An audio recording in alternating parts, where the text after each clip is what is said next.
A really good ecom brand is just a creative powerhouse. I'm a big believer that quantity beats quality any time of day. If we don't test 30 creatives per day, then we're dying. Something's going wrong. Saamir Mithwani has been everywhere online this year. He is a Gen Z entrepreneur who has built multi-million-dollar ecom brands before even turning 22. He's one of many proving how dropshipping lets anyone open a store for $1 and take a real shot at life-changing money. In this episode, he broke down product hunting, testing, data, and most importantly, mindset. And it was kind of wild hearing someone this age explain everything so simply. If your offer is the only reason why people are buying, then that's not a good product/timing. When we're doing a product test, because I know a lot of people are watching this, we're probably like in the testing phase. What you need to do is you could legitimately start a store, build it up like 2 years from now, legitimately have an 8-figure exit. This is the future. Take it with a grain of salt. Try it out. Try out some of our methods. If it doesn't work, pivot. Everyone's different and everyone has their own way of getting to riches. Welcome back to another episode of the Theo Clark podcast, where I interview e-commerce entrepreneurs. Today's podcast is sponsored by Commercive Fulfillment, your trusted fulfillment partner. And today I have the pleasure of speaking with Saamir Mithwani. Saamir, how's it going, brother? Good, man. How you doing? Yeah, good. Thank you for coming. It's a pleasure to have you here on the pod. I know you landed in Dubai 2 days ago, so you jumped straight in. But how are you finding everything so far? It's good, man. Dubai is the best place ever, bro. Like I would say, if I didn't live in Miami, I'd be here. I'd definitely be here, yeah. For sure. It's definitely a great environment, and you know, you're connected with a lot of guys out here, a lot of great guys in ecom and other industries, so it's just a fantastic place to meet like-minded people, and I'm pleased that we got the opportunity to run the pod. Dude, likewise. Thank you for having me on, bro. Yeah. So tell me maybe just a little bit about yourself, Saamir. I know you've got a few different brands going on. There's a lot of few things in the pipeline. You've also got Brandify, which is your coaching program. Maybe just for myself and everyone watching, you could just give us a brief summary of like the different brands that you're working on and kind of where your main focus is. For sure, man, for sure. So yeah, we have our portfolio of ecom brands. We have like 5 brands in there, but 3 of them are like the main revenue drivers. Different niches, so like cosmetic, supplements, you know, perfumes. Like we kind of do it all. And they all started with dropshipping. So like we kind of have that playbook that we've been doing for a while. So you start with dropshipping. If it does well, you get US inventory, you build the brand, and you kind of scale it. And that's kind of our playbook, bro. It's really simple. And then yeah, Brandify is a coaching program where we teach people how to do what we do. And then we have some other new businesses we're starting, like telehealth and whatnot. But yeah, it's very similar playbook. It all kind of comes down to like, okay, if you can sell a product online, like how much farther can you go? Can you build a brand out of it? Can you get recurring customers? Like what can you do, right? And that's kind of what we teach. Yeah, you know, it is simple, but it isn't to someone that's starting from scratch. But like you say, you have the playbook. And when you have that playbook and you know what all the moving pieces are and the variables and what are the biggest levers to pull, it does all just kind of come together. I mean, I know you speak about it a lot, like you just said, like identifying a product, bringing it to market, branding it, getting inventory in the US. So like, could you maybe just break down those steps to someone who wants to get into ecom, but they don't know any difference to like the other side of dropshipping, where people are purely just dropshipping or finding products from ad library or Kalo data? Because what you do, if you would agree, is slightly different, right? 100%. I think it comes down to mindset, right? It's like, for example, when somebody tests a product and it's doing good, they're thinking, okay, how much money can I make out of this? How much can I scale it? Whereas like for me, if I see a product is doing well, it's like, okay, that's just validation that I can build something real out of this, you know? So I think that the start is very similar to like both mindsets of like, okay, you find products online, either through Amazon, TikTok Shop, you find stuff that has potential to sell and you test it. You just, you know, you put it up, you see what the data looks like, you see if it's getting purchases. And then from there, that's, at least for us, that's like that main switch is, okay, now let's put our own branding to it. Let's see what the unique angles are. Let's put that into the branding. Let's actually make something real versus somebody who's like, okay, how much can I push this meta ad campaign to? You know what I mean? So a lot of it is just mindset, like actually trying to build something. For sure. And when you do identify a product and bring it to market, you said about kind of testing different angles. I know you're quite big on AI and you've mentioned some different tools that you're using as well.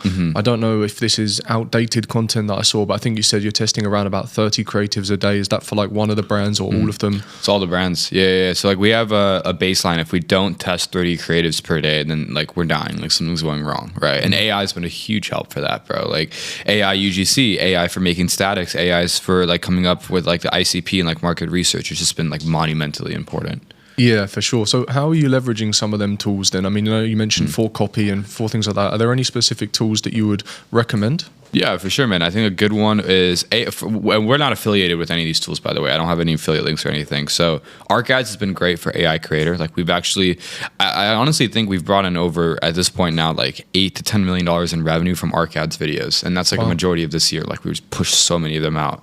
ArcAds has been great. When it comes to like market research, a good one that we've been using is GigaBrain. A lot of people don't know about GigaBrain, but I love the name. Yeah. It's like it basically scouts like Reddit threads on your on like your ICP. So like for example, if I'm selling like a hair loss product, I go to like GigaBrain. I'm like, okay, tell me about like this issue and why people are buying it. And then you might find like a specific lingo that customers are using. You put that in the ad.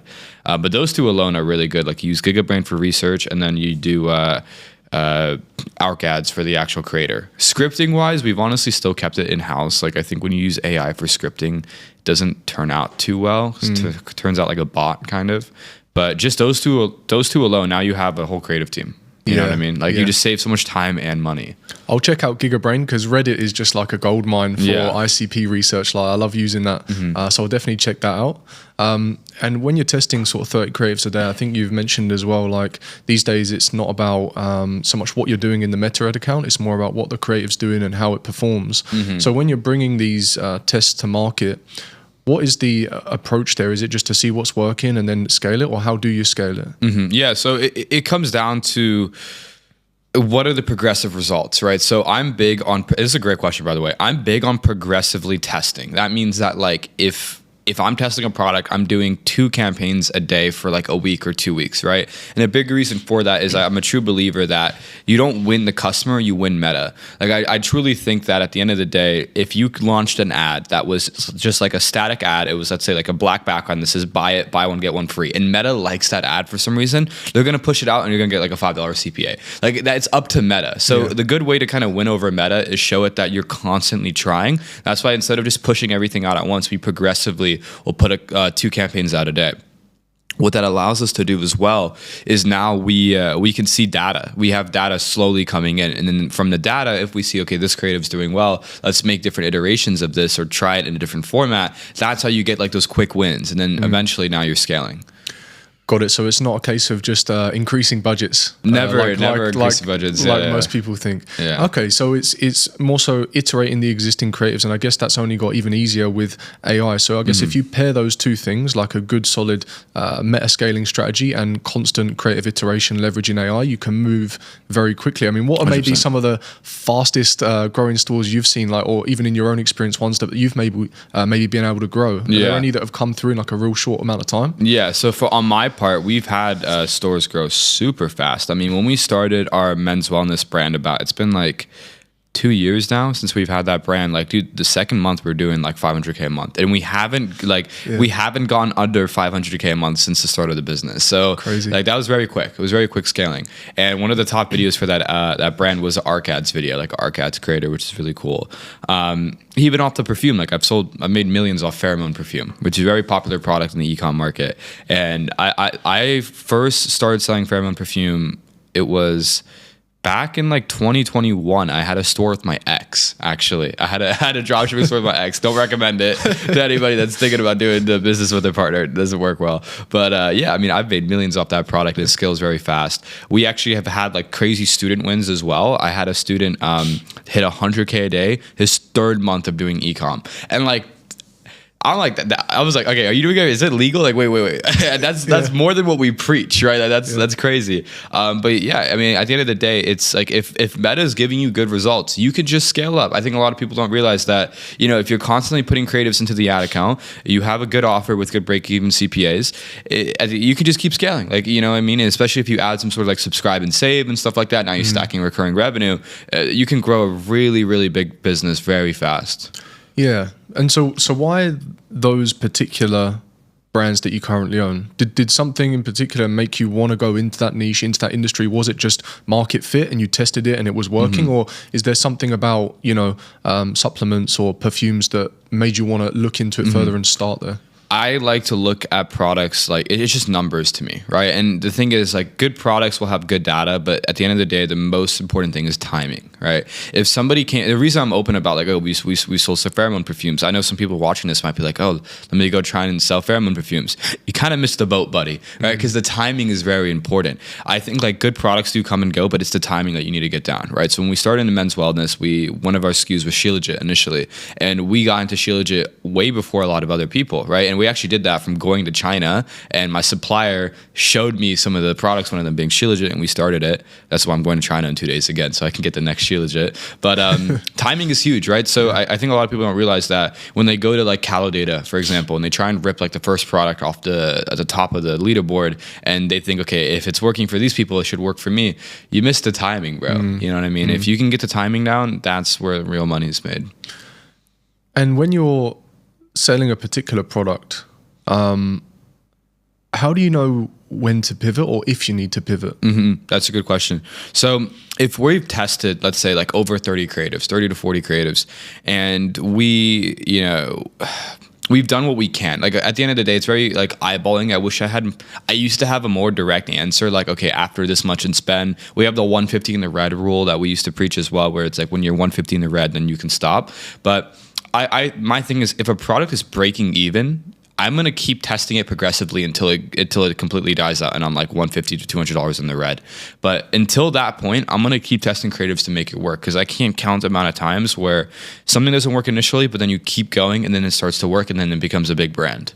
Yeah, and what I like most about it is I'm the same. I'm happy if I start at break even. I'm more than happy. I'm going to keep running it because I'm collecting more data and I'm going to find out what works. And the other thing as well is I think in many ways I like the friction at the start, especially because all I think is, okay, how many other people are going to not push through this and give up here? Yeah. So I kind of welcome the challenge normally when I'm bringing a new product to market. If there's a bit of initial friction, like to me, sometimes I think that's a good sign. Like I'll break through it, you know?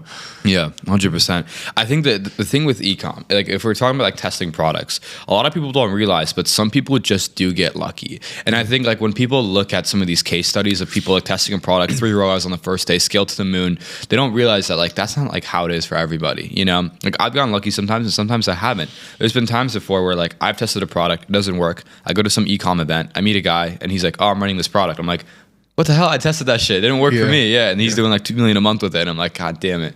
That happens, you know? I think at the end of the day, if you're universally controlling, you can only control the input, right? So if you're universally testing a lot of creatives, you have a good offer, you have good break-even CPAs, like you have the basics down, then you're doing what you can, you know? Yeah. Would you say those are all the levers and the variables that you should try and control initially? Because of course, like you say, there could be someone else that's doing the same thing, but they've been able to crack it. Maybe because of timing, maybe because of other external variables, different market, different ads, different creatives.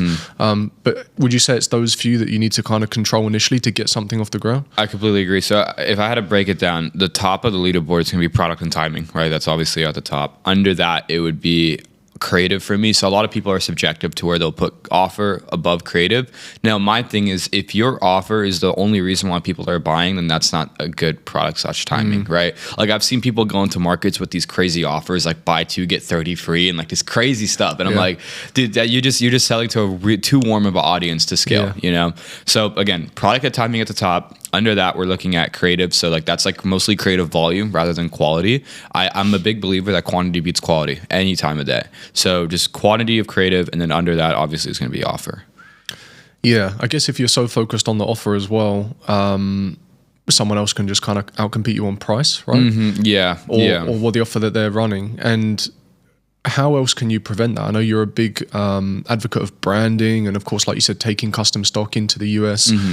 Is that the best way to sort of get yourself out of this pricing war and differentiate yourself from other dropshippers? Great question. The best way to beat this pricing war is this perception, right? Like how you have to create like a congruent perception around your product test and your brand to where people feel like this is the one I need. So this is why we mainly operate in supplements, because it's way easier to do this in supplements. But let's say you are selling like a weight loss pill, like some basic weight loss pill. And in all your ads, it has congruent, like you've edited the branding on the creative, right? On the caption, it's the branding. When they go to the website, it isn't just like weight loss pill, it's like X brand weight loss pill. So there's a little bit of congruent branding. You edit the stock on there, you edit like a photo on the stock or like your branding on the stock. If you're congruently branding it properly and you created this perception, then it's going to work. And a big part of that as well is speaking to the right ICP.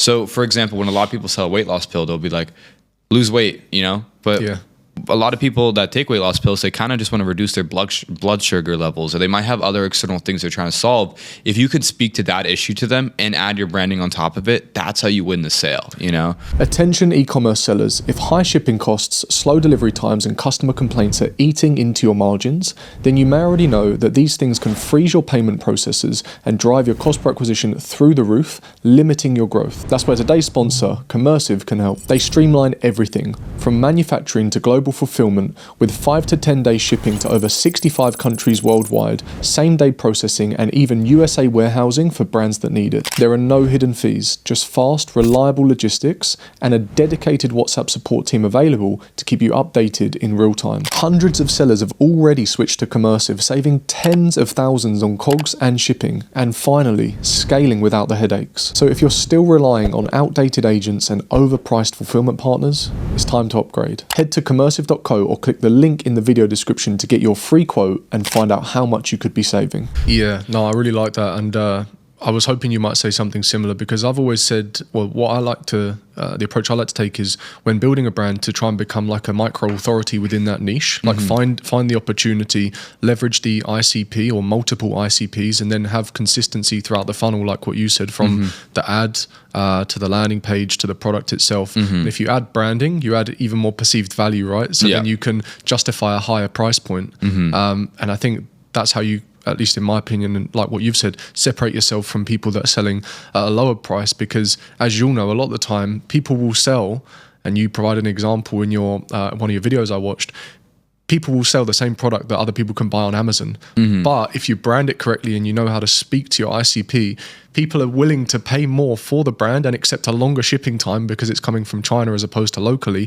for the same product. 100%. Yeah, I think if people like feel like they're spoken to, they'll buy 100. Like that's just like the big thing, right? It is a double-edged sword though, because I've seen people get into it where they're overdoing the research and they've narrowed down way too much. And then when they narrow down way too much, then they're not spreading wide enough. So I think at the end of the day, when we're doing a product test, because a lot of people are watching this are probably like in the testing phase, because that's when they consume the most content. Like, how do I get out of the testing phase?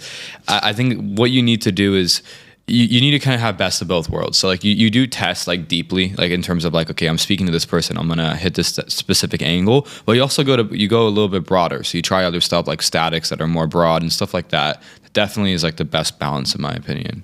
Yeah, definitely. You mentioned when you're doing your ICP research, and I assume you use this like GigaBrain and similar to build out your customer profiles and then start deciding what angles to test.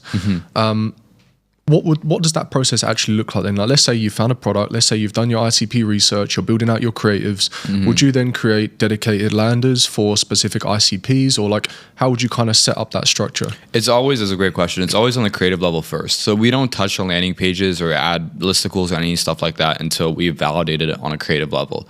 So let's say we're doing some research. Let's say we go to Amazon for like a men's wellness gummy, and we see that the biggest reason people are buying it is because of like bad libido. So like, okay, libido is a big issue for the ICP. Then we'll try like libido-based angles that are like, I'm big on cold versus warm. So we'll try libido-based angles, but we'll try some of them that are cold, that are like, a good example would be like, okay, if you can't, this might get, I don't want to get the podcast banned because it's libido, but like if you can't get hard in the bedroom, this is what you need, right? That's more cold. But then a warmer thing would be something along the lines of like, if you've tried this, and you still can't, try this. So we'll always try a warm versus cold when we're doing angle testing. That's the one thing no one talks about, because that to me is so important, because like if you're selling to a warmer audience, you have to change all your lingo to being like more like us versus them, that type of stuff, versus if it's colder, you can go more top of funnel, more education based. Yeah, I think that's a really good way to put it, cold versus warm. And I'll relate it back to, I guess, why I personally quite like Google is because that's where people are going when they're ready to buy something. Or you can target the exact search term that they're looking for. So if someone's looking for how to solve problem X, you can target that specific keyword and send them to a dedicated lander, listicle, advertorial, to further educate them on the exact thing that they're looking for and then send them to the page. So I think it's the exact same as what you're saying in terms of testing cold versus warm, but with Meta, you have less control over who's going to see the creative, as opposed to Google. But I do the exact same thing, but just on a different platform. Yeah, it's smart. You have to speak to the customer. That's the main thing. Amazing. Okay, so we talked quite a bit about like identifying products, how you've then tested products and brought them to market, and where you're seeing some success at the moment with your brands. I guess once you're past like the testing phase, how do you diversify your brand to really turn it into something that's here to stay? Because if you're using Meta ads and you're testing different creatives, that's of course a great place to start, build that initial revenue, start building momentum. But aside from just branding and getting stock of the product, like how do you really secure it into something long term and build brand equity? Yeah, I think it comes down to a couple things, right? So a really good ecom brand is just a creative powerhouse, right? Like if you look at companies like Rise that are like billion-dollar companies, like the amount of content and creatives they're putting out, like that's the whole business, right? So creative is a big one. So yeah, definitely building out good creative systems. Your creators, although I love AI UGC, your creators are the bloodline of the business. So getting good creators, putting them on retainer, doing partnership ads with them, having them post, like that kind of system of like creators putting out content, that's like your digital footprint for the brand. So that's the first like lowest hanging fruit you need to do. Then from there, you're already like putting out progressive like creative launches. Your media buying should be pretty like basic. Like that's not a big thing, but it comes down to like seasonal sales and consistent offer tests, right? So the first one is the creatives. You get that, you got creatives going, that's fine. Then you want to start like putting out a lot of seasonal sales. You want to start putting out different offer tests, trying different bundles, doing different stuff on like the landing page side of things, right? So once you have like a consistent workflow of that, that's like the second lowest hanging fruit.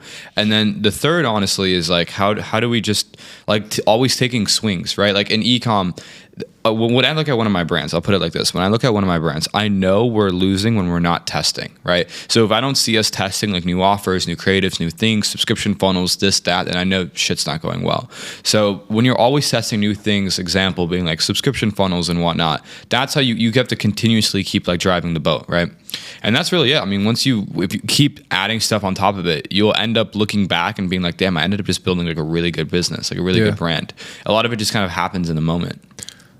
Where do you think most brands go wrong then? Do you think it's just they get complacent? They feel like it's going well, and instead of doubling down and continuing to test, they take their foot off the gas? Or in your experience, and what do you think it is? That's definitely a huge issue, is complacency. I think a lot of people do get complacent. And then the bigger one is like, I don't think people actually look into their data as much as they should be, right? Because a lot of people will get complacent and like stuff isn't working and they're like, okay, let me just throw out more creatives. Well, but if you look at your ad account, buddy, your CTR is not that bad. It's not your creative, it's probably your AOV. Maybe new competition came up and now, they've undercut you on price. Now you have to find something else out. So a lot of it does kind of come down to that. The good thing about ecom, it's a game of numbers, right? And all your numbers are right there in front of you. So it's very easy for you to be able to just look at your data and be like, okay, what do I need to improve, or what has changed over the last couple months that is not allowing me to scale, right? Yeah. And nowadays with AI too, you plug in your numbers in AI, it'll straight up just tell you, bro. Like I'm waiting for the day that somebody makes an AI to where you can just plug it into your ad account and it'll just tell you exactly what to do. But yeah, that would be very cool. I think it's probably coming at some point. Chipperwell might throw it onto a platform or something. Yeah.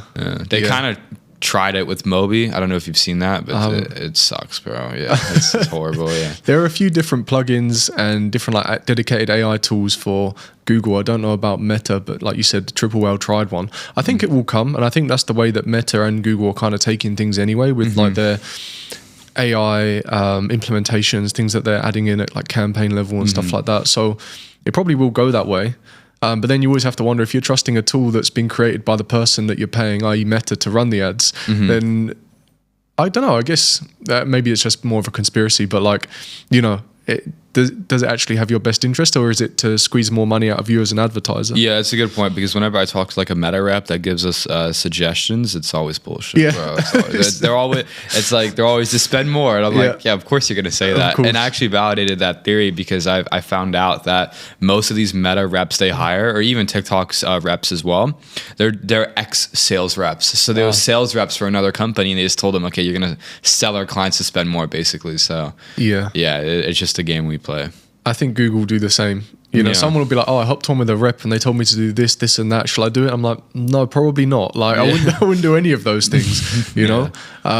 But yeah, I'm sure someone will create some kind of AI tool soon to make it much easier. But one thing I always say to align with what you're saying is like the truth can always be found in the data. And if you understand the different data points and where to leverage them, like you mentioned them, like conversion rate, AOV, you know, cost per click, even just these three, like if you know what your average order value is and your conversion rate and your cost per click, you can kind of work backwards or determine what needs to be improved. 100%. You know, so it's just like understanding the different data points, leveraging what needs to be leveraged. And as you scale, one other thing might come out of alignment that didn't need fixing before, but at scale, it uncovers inefficiency and more issues. So I think it is, whether it's in the ad account or looking at the business, it's just constant iteration, isn't it, of getting better and making things better.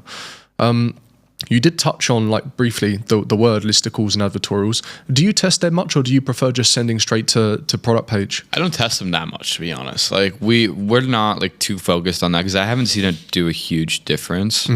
When we have like higher AOV offers, like bundles we're testing, then we'll put up a listicle. But most of the time it's just straight to product page. And whenever we want to make a change to the product page, it's usually macro changes like offer, or like we're trying like a new product, for example. But we'll never kind of do like these like micro bundling CRO hacks where like you change one or two things. It never really makes a big difference. Yeah, for sure. And I think, well, actually saying that, you probably get a ton of like site visitors and volume on your stores anyway, based on the numbers you're doing. But for that kind of stuff, you need huge amounts of volume to really see it, right? Yeah, 100%. Yeah.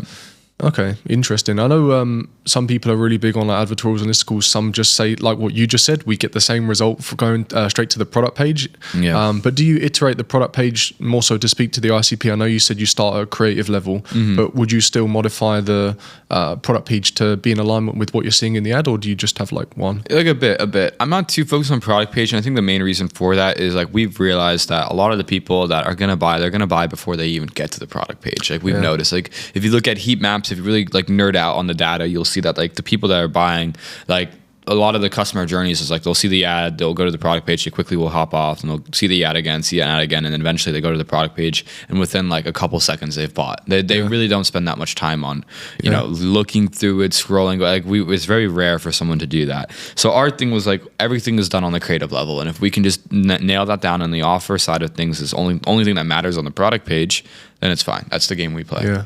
I think it's worth noting, bro, that you're 21, and I just think it's amazing the amount of like where you're at with your brands and your businesses, just based on, I guess, not to say how young you are. I'm not saying 21 is super young, but like in the grand scheme of things, still very young. So like, you know, congrats for what you have achieved. It's pretty cool. When did you actually first start Ecom then? I really got into the game when I was like 15, I'd say, like 15, 16. I mean, I didn't really start making good money with Ecom until like 17, and then we really started killing it at 18. Like 18 was like, and then from there, the rest is history. Yeah, there's like what's because you're living in Miami currently, has that always been the case? Yeah, I know. I've lived in Tampa, so I grew up in Tampa, which is like close to Miami. It's where my family's from. We grew up middle class, like, you know, normal family out in Florida. And I mean, Miami's 3 hours away from Tampa. That's why I'm in Miami, so I can always go back to Tampa, see the family. It's pretty nice. Yeah. And I think there's quite a lot of Ecom going on in Miami, right? Like I see quite a bit online, but I don't really know too many people from that space. Yeah, I mean, it's got its own little bubble. It's got its own bubble. I think like there's definitely like Ecom is split into two. You have people who've built like real brands that are like kind of, they've built brands. They don't even touch dropshipping. They don't even know about dropshipping. They're so focused on like building like the best product. And then you have the people who are, you know, a little bit like doing dropshipping, and then they're into their ad account metrics and all that. And my thing is like I want to be in between both, because that's where all the money's made. But Miami's got some really good Ecom guys. They're just more so on that side. Yeah, nice. Yeah, I guess I don't interact too much with that side of the world. I'm not huge on like Twitter and stuff, and I think I've seen a few YouTube videos from guys in Miami putting out some content, but yeah, it's interesting. I know Dubai is definitely becoming a bit of a hotspot as well. Dubai's a lot of great guys out here. Yeah. I think there's more people in Dubai than Miami, hands down. Yeah, it definitely feels that way. It's not until you get everyone together in a room, you're like, oh, actually, there's a lot of guys here doing really good things in Ecom, you know, and good people as well. So yeah, I really enjoy that side of things. You mentioned like, obviously you want to be in the middle of dropshipping and branding. And I think it's kind of the best of both, right? Because you have the low risk, high reward of never having to take on stock initially, unless you decide to actually brand the products and get the stock to the US. But like you say, I think that's where the money is, right? Like starting low cost, transitioning into branding, building equity, scaling, and then ultimately exiting. I mean, have you, I don't know, but I'm sure you have. Have you exited brands in the past then? Yeah, we've done like a decent 6-figure exit, and nothing too crazy. We're working on a big exit right now. And exiting it's a game of its own, you know. But we always preach build for exit from day one, because after we did our first exit, and it was a pretty decent amount. We learned that like, okay, there's so many other things that we can do right when we start our next kind of like batch of brands, right? Like having better books, focusing more on like, because a lot of people will just look at their triple whale and be like, this is the ultimate source of like financial truth. It's not. Like your real margin comes when you look at like the bottom of your Google Sheets or bottom of your QuickBooks. So focusing on increasing that number, better team structure, better org charts, better Slack channels, like all this stuff that we didn't really do. We're doing it way better now. But yeah, I think having an exit is one of the best things that's ever happened to me, because I've realized that there's so much more money to be made if I did things properly. Yeah, if that makes sense. Yeah, 100%. Like truly understanding your bottom line profits and stuff like that, because that's all that not all they're going to look at, but it's the first thing a potential purchaser is going to look at, right? Like, what's the bottom line? How much is this business actually making? And then I guess, like you say, past that point, the actual structure of what they're buying and how organized it is and how dependent it is on certain people or not. So I guess, yeah, if you can dial in on all of those things, would you say that's what really contributes towards one, purchase appeal from a prospective buyer, but also the valuation? I think it definitely does. Yeah, I think like because here's the thing, like most of the evaluations you get, people end up like when they go through due diligence and whatnot, they always slash it down, right? So by having all these things in place, the buyer can't really slash you down that much, right? So like, for example, like when they start due diligence and they see, okay, well, his books line up to what he said. Okay, well, his Slack channels are, everything's perfect. Okay, this is fine. Everything's like the org chart, everything's done. They're like, oh shit, okay, maybe we do have to pay full price for this. Yeah. Right? Because like every single time, because we've had LOIs for our current portfolio now too, and I'm seeing this trend as well. Every single time you go through like the whole buying process, they always slash it down. They'll find as many things as they can to slash it down. So the less of that, the better. Like you said, it's a game in itself. Yeah. And you can really get like screwed over if you don't know how to deal with these things and like actually get, you know, not necessarily legal advice, but someone on your side who knows what they're doing 100%. and can kind of help you with those negotiations and agreements, because it's a lot of delaying and contracts. And I've heard stories from other people who have exited e-commerce stores or agencies, and it's not often plain sailing. Like not past the point of the sale, a lot of the time there's still responsibilities and clauses on your payouts and all this kind of stuff. So it's like, I guess even from the seller side, you need to make sure that the person who's buying it is also going to actually put in the work and maintain the brand. Because there are instances where maybe you'll understand, you know more than me, but there might be a clause to say you have to, you know, continue to coach and consult us for the next 12 months and we'll pay you out X amount provided revenue stays above Y. Yeah. But like that's also dependent on them, the buyer putting the work in, right? So you're also taking somewhat of a risk there. 100%. Yeah, they always tie up cash into like these stupid deals, bro. Like it's just how it goes. Yeah, I guess it's part of the game. Like you say, if you want the exit, you gotta play the game and go through it. You gotta play the game, and it's always worth it too, because like if you do a good exit, I mean that's cash right in the bank. You know what I mean? Like if you, like, a lot of people don't realize, but like you can legitimately start a store, build it up, and like a year and a half to 2 years from now, legitimately have an 8-figure exit. Yeah, and that's like, you know, you can have close to 8 figures just in the bank account, like sitting, and that's the best, right? Like post exit lifestyle, like that's what you want, you know? Yeah. So aside from obviously building up cash flow in ecom, what else do you like to do? Like, what do you like to spend your money on? I know you travel a bit. You sometimes do some pretty cool trips with some of the other guys. But like, what do you do outside of work, or is that a big part of what you do? Like a lot of work. Yeah, work's everything. Like life's kind of driven by work. I think like if I didn't have work, I would just be kind of aimlessly floating around. But yeah, work's a big one. We spend a lot of money on like the trips are fun, like going out. I'm not big on like designer too much or like that type of stuff, or like I've had my fair share of spending money like going out clubbing and doing all that, but it's not as fun as it used to be. Spend a lot of money on charity's a big one. We spend like a good amount. We could talk about that. You put a YouTube video up recently, not long it was ago, our best right? video. Yeah, that video was amazing. But yeah, charity's huge for us. Like it's everything. I mean, to me it was like if I don't put money into like helping other people, then there's no point of like making money in the first place, because all the stuff gets mundane and boring. Like buying the watches, the nice cars, the trips, to some extent it all gets pretty boring, and there's like certain constants. So like for me, giving to family is a constant. I always will constantly feel good, and then charity as well, it's a huge constant. Like you feel great when you do it.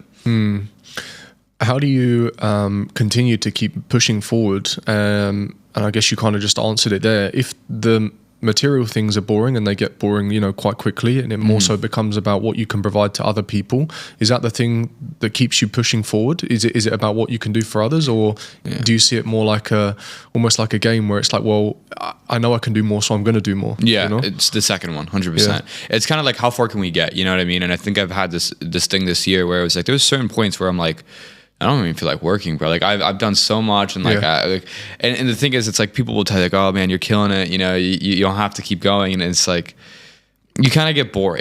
Stuff gets boring, right? You get like a boredom complex. And anyone watching this, like, trust me, like if you're in the shoes of somebody, making millions, you wake up in like the penthouse or wherever you're at, and sometimes you just think, okay, I kind of have like the basics, the basic material, like lifestyle that people want. You have to find some sort of external motivation or discipline, right? And for me, it was really much like, okay, how far can we take this thing? You know what I mean? Like I've already kind of got this first half down, and like I'm trying to step into like new business worlds, like for example, telehealth and stuff like that, to where like I'm such a small fish. That is very motivating, so we can keep pushing, keep going. Even on the content side, like I think I've done really well in the ecom content world. So it's like, how do we step into something bigger, more so like business development, personal development, and then from there maybe you can even get even bigger. Like, dude, eventually I want to maybe one day be in a movie. You know what I mean? Like I think if you keep like opening that circle of like what you can do, that gives you the fire to keep going, or else you just kind of get bored. Yeah. And at what point did the materialistic stuff get boring for you? Pretty quickly, because I never really liked it in the first place. Like I get people who love cars. Like I've had mentors before that they love cars and they have massive collections, and like they still love like that gives them joy, and I get that. Like that's you. But for me, I've never really had a knack for like cars are cool, but like it doesn't really change me that much. Watches are cool, but like it doesn't really change me that much. Designer, like I think designer is a waste, but yeah, it doesn't really change me that much. So I'm like, off the bat, it wasn't that good. Like really, like that first like nice thing you get, and after that, it's just diminishing returns. Yeah, for sure. Where would you, if it's okay to ask, like revenue wise, where are your businesses kind of at the moment, and what do you think what will you be working towards for Black Friday or the end of 2025? It's a good question, yeah, and of course, good to answer it. This year we've done around 20 million, so we're coasting around like 20 million a year between everything. Black Friday, honestly, bro. Even last year, we made more money on Labor Day sale than we did Black Friday. I usually make more money off these non-traditional seasonal sales than I do on Black Friday, because the meta costs always go through the damn roof. You know what I mean? Yeah. So, I mean, Black Friday this month, like Q4 last year, like around like that. I know December we did like, I think like 3 million in revenue or something. So we'll probably do around the same this year. This year we do have higher margins though, because we have like the subscription revenue coming in, so it's helped us a lot. But yeah, I would say probably around the same, like 2-3 million. Nice. For like that month. And then, dude, Black Friday starts like earlier every year. Yeah, I have this theory that eventually Black Friday is going to start January 1st, bro.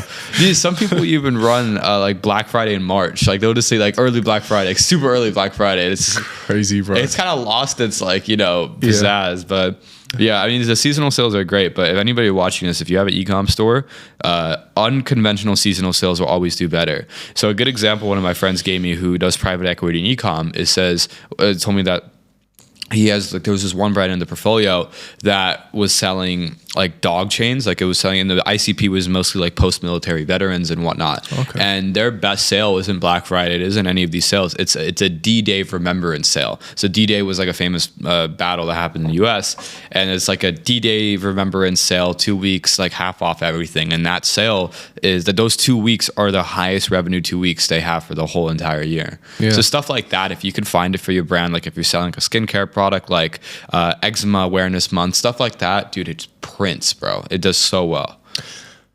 I like that, and thank you for sharing. I always try, not always like to the point in which I'm deliberately trying to do it, but I always think, are there ways in which you can go against the grain, do something a bit different that other people aren't doing? And I don't mean always trying to do different for the sake of doing different, but like, where is there opportunity that other people are just not sleeping on it? Because you know how much people are just like sheep now, you know, like everyone's doing this, so I'm going to do this. Everyone's doing that, so I'm going to. So it's just like. Yeah.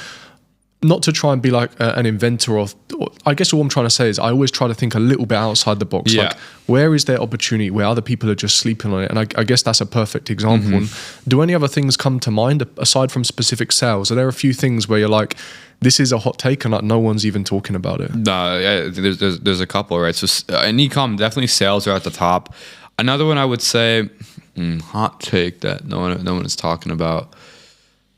Like twist on like traditional ecom, I would definitely say okay, this is like where I see the space trending towards very, very like deep dive creative research and whatnot, and I'm still big on quantity over quality. I always be big on quantity over quality. So like for example, when we talk to a lot of these like students and people, they're like, oh man, why did the creative not work? I spent like 5 hours on the ICP research and I built this whole document and I reverse engineered with AI and I did all this work. I'm like, dude, like that doesn't like push a needle that much. Like your quantity again is everything. Like I said earlier, you're winning Facebook, you're not winning the customer. And I truly believe that. Like Meta is going to pick who they want to win. And if you can push out quantity and good content, like content that people would not scroll past if it was not an ad, that's where Meta is going to favor you and like kind of give you that win. So I'm big on that. And a lot of people disagree. They're like, no, you have to do all this research to win over the customer. But it's like, if Meta wanted me to win, I would be winning anyway, you know?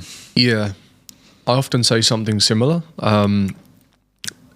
Best not to make assumptions about what's going to work. Just let the data do the talking. Because I normally speak more so specific about Google. Like, but in short, the market's going to show you what the market wants. If you want to launch a profitable e-commerce business and start generating real sales online, but you're stuck trying to find winning products, set up your ads, or even generate your first few sales, I'm hosting a free live training that shows you exactly how to do it. You don't have to commit to anything. Just show up live, take notes, and walk away with a proven blueprint that you can use immediately. I will show you the exact system that I use to help complete beginners with no prior experience go from 0 to 10K per month with Google Ads dropshipping, often in 90 days or less. Like I mentioned earlier, it's 100% free, but spots for the live training are limited, okay? Once they're gone, they're gone. So click the link in the video description, save your seat now, and let's get you one step closer to your first 10K month. You can do as much ICP research as you think and build out an ad that you're like, this one is going to be a banger. And then it's the one that you don't even have that much confidence in that ends up taking off. It's just 100%. like,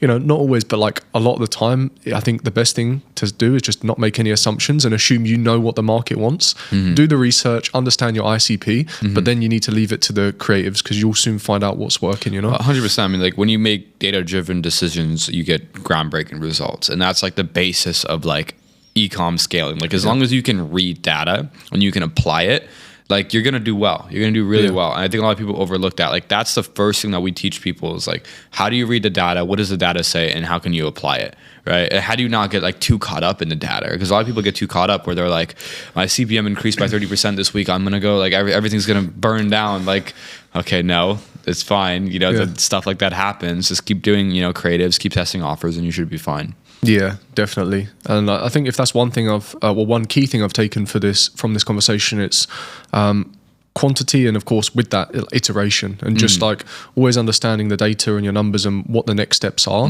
And most certainly don't become complacent, you know? Yeah.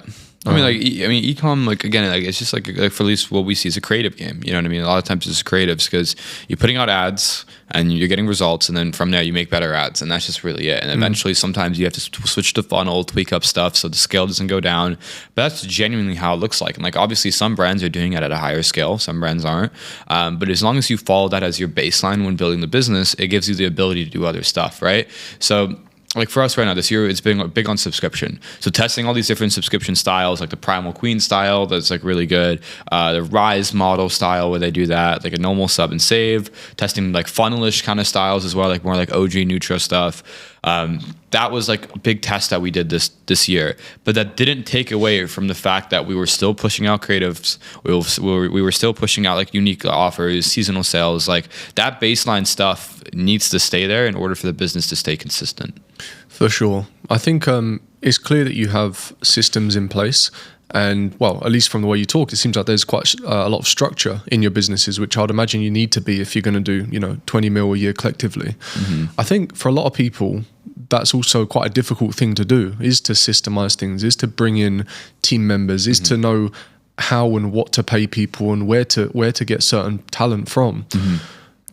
Like, any advice on that, on building structures, on building teams? Are there any things that you've really been able to dial in that have helped you with that? Because I think where most people get stuck, at least from what I see, start as like a founder-led brand because they don't have much cash flow. They start getting like a VA, but then maybe someone to do some creatives. But a lot of the time, it just seems to like stop there. And I think that's why a lot of people get stuck at that sort of like 250, 300K a month, is they just haven't built the team and really built the leverage. They're still working many, many hours a day, which I'm sure you do as well, but like not necessarily on the right things, because it's kind of like they're doing too many things that are ultimately preventing the brand from growing. So like, any advice on that, on like how to structure, how to build teams? Yeah, I mean, teams are huge, man. Like I can talk about teams all day because it's like the main thing that I focus on now. I definitely think, just to break it down, there's a couple like rules of thumbs, right? When it comes to like tedious work, like VA level work, you got to delegate that out as quick as possible. Like VAs are so accessible nowadays. They're so cheap. You can easily get them Upwork or Fiverr, or you can even post on like X and like VAs will come to you. So VAs are huge, right? So that's going to be like customer service is like easy. That's the first one. That's lowest hanging fruit. Get customer service reps, get a customer service manager, and that's it. That whole part's done. And that can be run off people from the Philippines. Like you don't have to worry about that. It's the marketing side of things where it gets a little bit tricky, right? So like marketing, you need editors. Editors are huge and you can easily find them on X. So any creative role that we hire, we leverage X a lot. Like we tweet on X. We have like accounts on X that are just for marketing roles. We'll tweet like looking for an editor for hashtag hair care brand, hashtag editor. Let me know if you're interested. We'll always get lead flow from there. So that's been great. If we're looking at like an overall structure of it, like it's honestly not as hard as people make it seem. Like at the end of the day, you need your CS and backend managed, which is like, again, like the CS team. You need editors. You can handle the creative strategists up until like 12 million a year. I really think that, like, I know guys that are doing $1 million a month and they're still the ones coming up with the ads, but they're the best at research and they know the brand really well. And that alone is more than enough, bro. Your backend is good. You have some editors, and then you're the one handling the creative strategy. That's more than enough, bro. That at max will probably be like a 5 to 6 person team, including yourself. And now you're doing $1 million a year, so $1 million a month. Sorry. So yeah, I think that's the best way of looking about it. Now I've had the issue, and a lot of people as well, where they overhire initially. That was like a big issue for me starting out because I was like, I'm the master delegator. Like even my lock screen, it says less work, more profit. So I'm big on like overly delegating as much as possible. And when I started Ecom, like I remember I would hire like creative strategists, like on like so many different creative strategists. I would hire so many editors. I would hire like head of CRO, fractional CFOs. And I'm like, what am I doing, man? Because like then you have this whole team and everyone moves so slow. The more people you have, the slower you move. So we kind of slashed a lot of people down. We focus on the roles we really need. And I mean, yeah, that's really it. Yeah. I like that. Less work, more profit, super clean, minimalistic. And I think in many ways it makes sense. And I think that's where a lot of founders or business owners go wrong is, and I've done it myself, fall into the trap of trying to do everything and then essentially being the bottleneck to scale because you can't physically get stuff done quick enough. And that's when a competitor comes in and just blows straight past you, Yeah. So I think it's just knowing how and when to delegate. And like you say, I guess it's simpler than what most people will make out. But I just still think for a lot of people, it's just a difficult thing to do, to let go. Yeah, I think that it definitely is difficult. But the thing with e-com especially is like there's only a few things that really drive your sales, right? Like for example, if you have a winning creative that hits, now you're doing more sales. If you have a winning offer that hits, now you do more sales. Like offer and creatives are really the main driver. So you as a founder, if you can focus just on those two things and everything else is being done by somebody else, that's worth it. That's a good deal, you know? So like I know a lot of founders that they already know, like, get the editors, get the CS strategist, get the editors, get like the back end, like the customer service. But if founders started using like creative strategists, they start trying to go for like head of growth, they start like these more unique hires, they'll find themselves like eventually making more money. You know what I mean? If you get too unfocused from like, again, your offer and your creatives, then you end up like being stagnant, you know? Yeah, makes total sense. I think it's a skill in itself, but something that has to be done if you really want to grow to the next level. You know, there's only so many hours in the day, and you can only diversify yourself across so many different roles and do them to a high level. So I guess it's just knowing when to find that hire, and also, like you said, not getting too carried away with it where you overhire as well. So just hire. One thing I like to do, and maybe you do something similar, I don't have like an exact roadmap, but I always try to make time to reflect. Like what are the biggest levers right now that I can pull, and which things should I definitely be focusing on? Yeah. And then what are the other things that are actually taking up a bit of time that I can find someone else to do? You know? That's my main job. Yeah. I mean, honestly, like that's like majority of my work is like going through data, like sitting down and be like, okay, reflecting on what can we do, going through the data. And like, I'll always come up with these ideas throughout the day, but then I'll write down an idea and then I'll kind of validate it with the data and see like, okay, does that actually line up? Like if for example, I have this really good offer that I want us to test, but then I look at the data for this brand and I'm like, oh, well, our CVR and AOV is like industry high, but like our CTR is ass. Yeah. Okay, and I need to focus on creative, not offer. So yeah, I mean, data is huge. I think that's the biggest thing that we've been talking about today is like data, because it is literally everything. Like if you can, again, simply read the data and apply it properly, you will beat everybody. Because it's so ironic that all these people, a majority of people doing ecom, they don't know how to read data. They don't understand it. They just kind of throw up creatives and it works. Sometimes it doesn't, and that's really it. And that's only going to get you so far. Yeah. Fortunately, I spent 4 years working as an engineer, so numbers I know. Yeah. One of the things I know, which is why I got into ecom so late, because I spent too many years doing other things. But I completely agree. Like we've said, data and the truth can always be found in the numbers. You know, when you're making time to do this as an exercise, like you say, when you're analyzing data, when you're making decisions. Aside from, of course, like the meta ad account and I assume your profit and loss, are there any other data points that you're looking at, and how do you view the different sources of data to make decisions? That's really good. So in terms of like the first thing I look at is like the performance of the business. So that's like the meta ad account, the triple whale, bottom line, and all that. And then I quickly go into looking at like, what is the team doing, right? That's a big one. Because again, like I'm not the one actually making the creatives or launching anything. I'm kind of at the top of the food chain there. So we have like, we do a lot of stuff on Notion. So I go to Notion and I say, okay, how many campaigns did we launch last week? What campaigns did we launch? What ones did well? Which ones didn't? What offers did we test? Like I'm looking at the output. You have to look at the output, or technically input. Like you have to look at the input. What are you putting in to get out? And from there, I can see, okay, if we didn't test enough or we tested too much, like where to kind of change the team. But a lot of what I do is really just like seeing what we're doing, seeing what's working, seeing what isn't, and then getting on a call with the team and talking to the team and telling them, okay, focus more on this, focus more on that. To some extent, and Richard Branson said this best, he goes, I'm like a consultant for my own businesses. And that's kind of what it comes to when you've delegated as much as you can and you've like done a good job at it, you end up kind of becoming a consultant for your own business, if that makes sense. Yeah, makes total sense. Would you say that's like a lot of what your day-to-day is now, or are you still working on it? Is it just more so like consulting the team and reviewing? Yeah, I think the day-to-day is messaging a lot. So a lot of people getting back to people. Like, for example, I track my working hours a lot. I'm very intentional on like what I do when I get on my laptop, right? So like every single minute is being tracked, right? I'm very like autistic about that. So track everything. And typically I do spend a lot of time messaging, right? Like sometimes I can literally just load up a WhatsApp, Slack, Telegram. I load up some of these channels and I can just send out messages for like 4 or 5 hours, like without break. Like when I wake up, that's always the first thing I do for like an hour to 2 hours is just message everyone back, get back to everybody. Because there's always so many moving things. Then I usually get into like TDL stuff. So to-do list, like basic stuff. Okay, like what do I have to do today? Okay, I have to send a loom on like this stuff to break it down to this employee. And then like a lot of it is literally just communicating the right things, right? And then my favorite thing to do, which is the most important, is go through the data, like I mentioned. So like seeing what's working, what isn't, how can we expand, looking at competitor data as well. A lot of it is data, bro. That's like really where, like, that's like the magic wand of it all. And I mean, like, we have all these other projects we do too, like I was telling you before, like telehealth as well. So we have like the telehealth B2B company. We have our own telehealth brands, like all that stuff I'm really trying to work on, because eventually I want to get out of ecom. Eventually, you know, I want to sell our brands, get out of our brands, and just focus on our telehealth brands, because that's where I see the future of ecom going. And I think that that's going to be like the biggest money maker.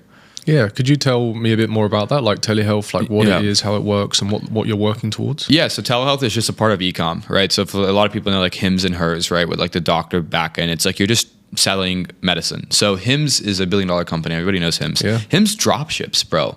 It's all dropship from the pharmacy. Like they don't actually own, like they don't make the medicine. It's just a pharmacy that does. So it's just dropshipping.